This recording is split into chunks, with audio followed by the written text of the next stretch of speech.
آیا تاسو پوهیږئ چې د قرآن کریم یو وړوکی سورت شته چې یوازې څو آیاتونه لري، خو پکې داسې رازونه پټ دي چې ستاسو د رزق، صحت او روحاني سکون لپاره مهم دی؟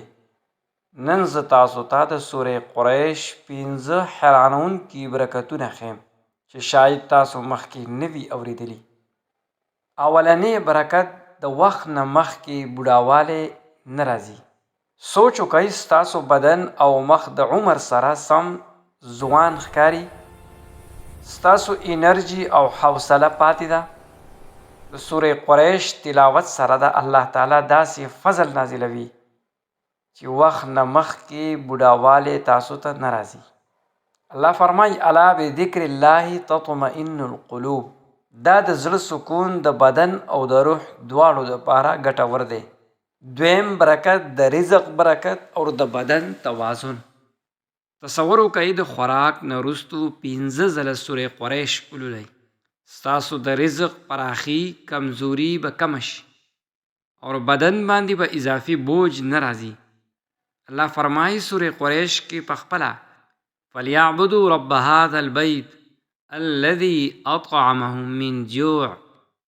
دا صورت د رزق او د نعمت یادونه کوي او د لوستونکي دپاره د برکت وسیله ګرځي. دریم برکت د معدې د بیماریانو نه حفاظت. سوچ وکئ، هغه خوراک چې کله ناکله ستونزې جوړیږي، نقصان جوړیږي، اوس د هغه خوراک برکت سبب جوړیږي. ګیس، بدهضمي، معدې ستونزې او نقصانونه کمیږي به. د سورې قریش تلاوت د خوراک زیان او نقصان کموي او بدن ته طماني ورکوي. الله فرمایي: وننزل من القرآن ما هو شفاء ورحمة للمؤمنین. دا شفا هم روحاني ده او هم جسماني. څلورم برکت د کلسترول او د یوریک اسید کمی.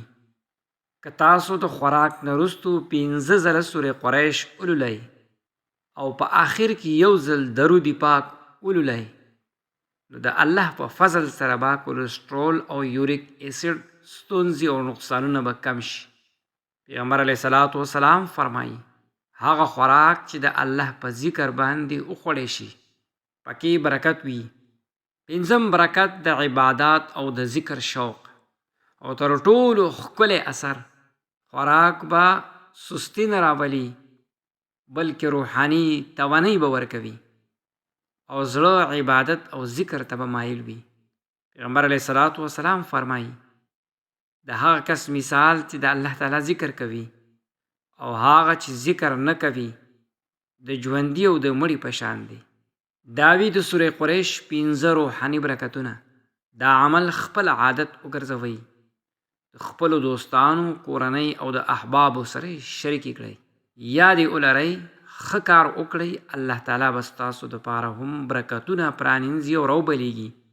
الله موږ ټولو ته د قرآن عمل کولو توفیق راکړي. آمین یا رب العالمین.